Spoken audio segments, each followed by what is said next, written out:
recent years, the biggest change for me has been I hardly ever do workouts anymore where I have a complete recovery in between reps.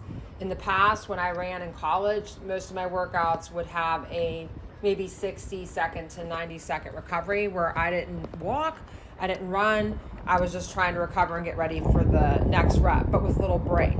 It's a lot more taxing when you have a recovery jog in between each rep.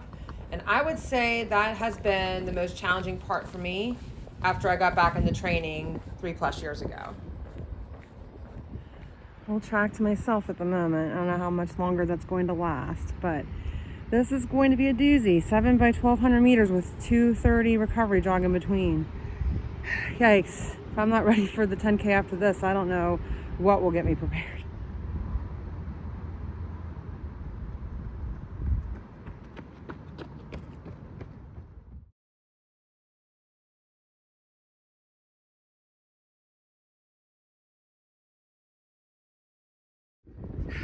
Okay, that workout is now done. Thank goodness.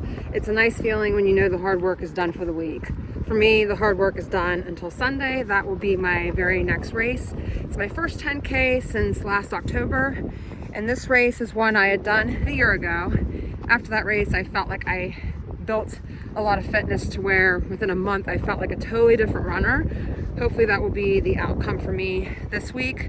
I'm prepping for the great race in Pittsburgh. In the past, I've always been interested in doing that race, but it was always held on a WVU home football game weekend. I live for WVU football. I have since I was a baby, so that was obviously not an option. Now it is. So I'm very much looking forward to that. Everything I'm doing right now is prepping me for that race, and then also my first half marathon in several years. That's coming up at the end of October. Today's workout was 7 by 1,200 meters. I don't think I've ever done anything like this before. I know I've done maybe some 1,200s, but not this many.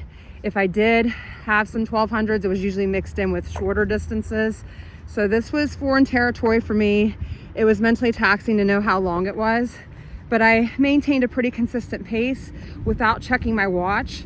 That's something I'm going to try to focus on going forward, because when I raced in college and also just trained in workouts, I didn't look at my watch too much. There were times I did just to gauge and make sure I was on pace, but I have found in recent years, I'm just getting too obsessed with it. It may be affecting me mentally. During my race on Saturday, I opted not to look at my watch at all, and I think it really helped from a mental standpoint, just because I was going by effort and not constantly looking at my watch and trying to readjust pace. I used the people around me to push me. That's exactly what I did in college. So I'm just trying to get back to my roots.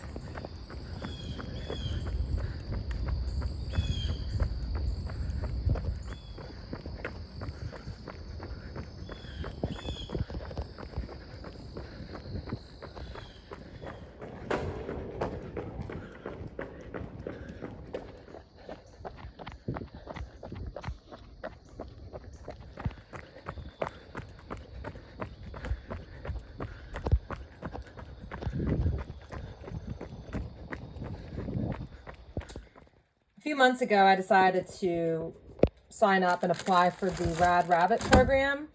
It looks like they select everyone who submits an application, which works for me. It feels nice to be part of a team again, so to speak. These look pretty nice. Let me try these on. And these are pretty sweet. I like these. They look like they'll be big enough for my feet. Dutton, what do you think? Do you like? Can't put them in your mouth. They're gonna go mommy's feet. Let's see.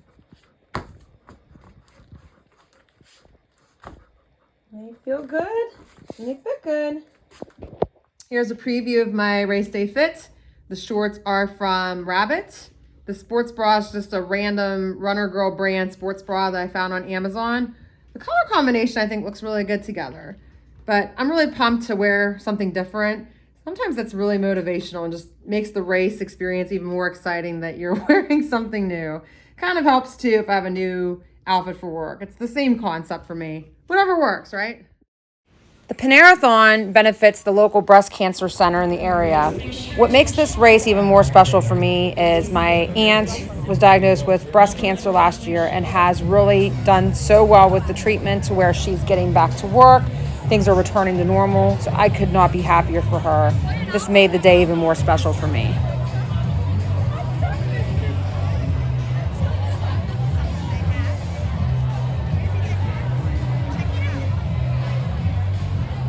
Towards the back, but start making our way up to the start line. We have a lot of people here today, so we need to start pushing your way forward to the front line here as fast as you can. All right, it's race time. Let's go. Access to education, preventative screenings and early diagnosis, and other support services to everyone in our area.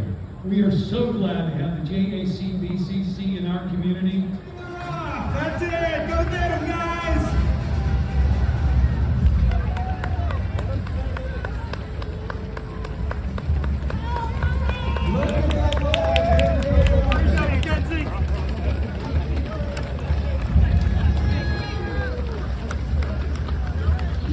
Number 1923. We're looking for the 10K runner. If your number is 1923, please come over to the white van. That's the 10K runner with the running number of 1923.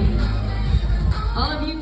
I ended up as the 41st overall finisher out of 600 plus runners, first in my age group, 7th overall female.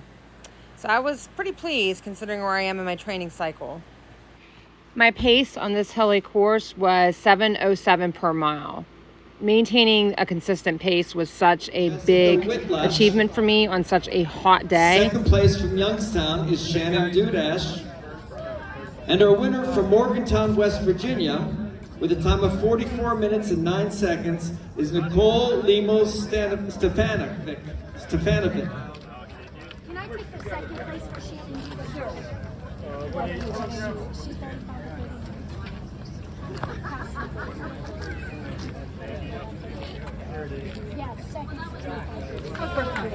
Men 40 to 44. Third place, Jacob Mortimer from Portland. Second place from Poland is Joseph Ferrick. And the winner from Louisville, with a time of 38:26, is Justin Boggs. Hey, we just had your return in up here. You might check to see if you're missing one.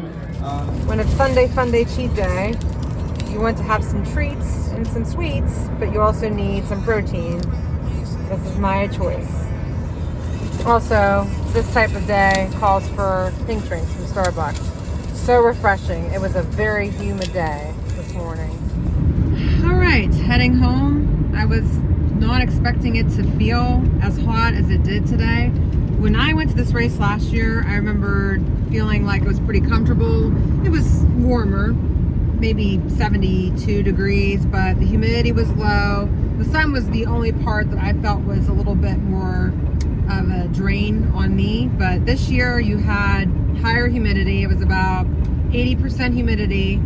And I had more preparation last year before this race. In the month of July last year, I had done a 4-mile race, which was pretty hilly, and then I did a flatter 5-mile race. This year, leading up to this race, I had only done a couple 5Ks to include that duathlon back in June. I really did not feel quite as prepared, even though I know my fitness is up there. There really is a big difference between just going out and racing a 5K and then going out and racing a 10K. The strategy for me, once I realized how impressive it was to try to just stay consistent with my pace. The goal was to try to bring down my pace each mile after the first few miles. I was going to start out around 7:10 pace, then drop down to 7:05. Eventually I would be under 7. Today that was just not in the cards for me. So I tried to stay consistent. After a couple miles, I stopped looking at my watch.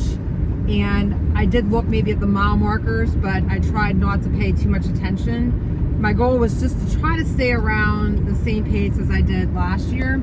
I ended up running about, I think it was 15 seconds slower or so than last year. I'm not too far off where I was.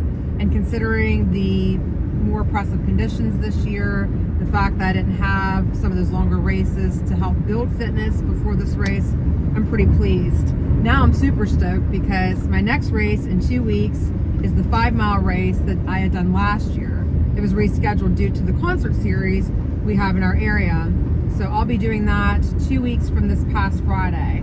After this race, I always feel as if I've gained a lot of fitness. I know that will be the case this time. So it'll be very interesting to see what happens here in a few weeks. Stay tuned.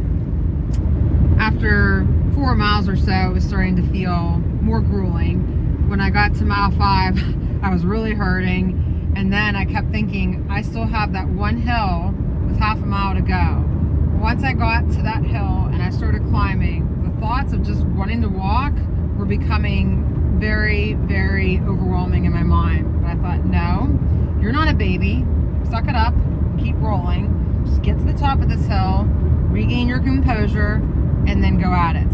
So I'm really glad that I had that self-talk, that really positive self-talk where I just encourage myself to keep moving. Pain is temporary, pride is forever. So I just decided to get up to the hill. I didn't care so much about pace then, but just to keep moving. Then when I got to the top, I had a good 10 to 15 seconds of recovery before I was then ready to go back into my gear.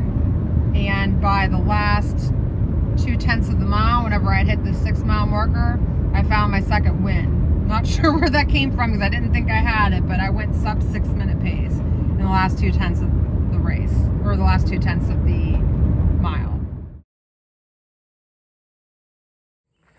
I can already tell this is going to be a very, very difficult run because I already feel sore. I haven't even started running yet. Still waiting for my watch to activate so I can get rolling here. Okay, that really wasn't too bad. I was supposed to do half a mile strides, but there's one day a week I think I need to just skip those and keep it completely easy, recover from the intensity. Today, I think is that perfect day for me.